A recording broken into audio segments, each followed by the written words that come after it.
दीदी मुझे एक बात बताओ तुम। मैंने हर जगह सुना है, मैंने न्यूज़ में भी सुना है, मैंने आस पड़ोस में भी सुना है कि सब लोग बोलते हैं कि बहू सही ना चल रही, उसकी माँ सिखा रही है उसे, तो उसकी माँ पढ़ा रही है, माँ के कहने में चल रही है, माँ ने कर दिया घर बर्बाद। तो क्या मतलब माँ सच्ची में कर देती माँ है ने क्या? कर दिया घर बर्बाद, कितना बड़ा शब्द है ये। लेकिन जो घर वाले बोल देते हैं ना, खुशी ये सुनने में बहुत दिल में चुभने वाला है।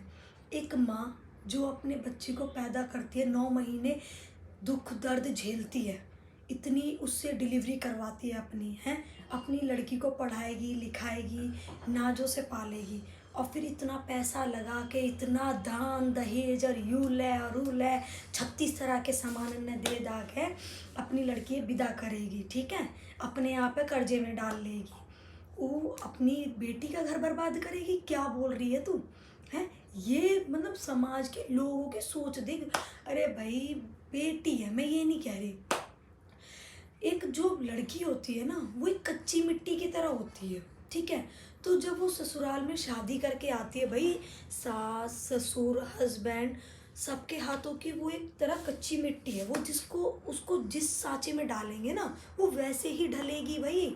तुम वहाँ पे उसकी फीलिंग्स को नहीं समझ रहे हो। बेटा तू ना खाना खाया ना खाया, जैसे सास अपनी बेटी से पूछे है ना, अगर ऐसी एक बार माँ अपनी बहू से पूछने लग जाए, ठीक है, तो उस लड़की को इतनी सी अपनी माँ की कमी महसूस नहीं होगी, ठीक है ना। उसको अपनी माँ की कमी महसूस करवाने वाली वो ससुराल की सास होती है, जो उसे बात बात पे ताने देती है, आ रहा है समझ में, बात बात पे नीचा दिखाती है।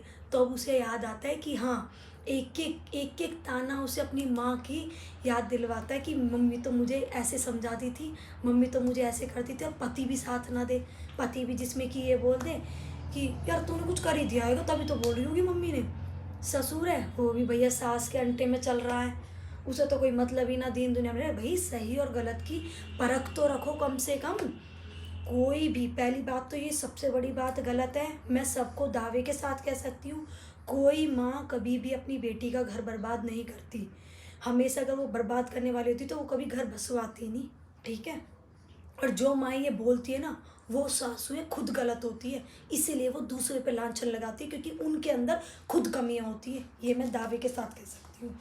तो बस मैं सबसे यही बोलूँगी कि आगे से किसी भी की भी माँ पे लांछन लगाने से पहले 10 बार सोच जरूर ले कि हम बोल क्या रहे हैं।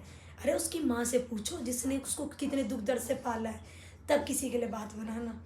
बस बाकी देखो भाई, अपनी अपनी समझ के ऊपर बात रहती है।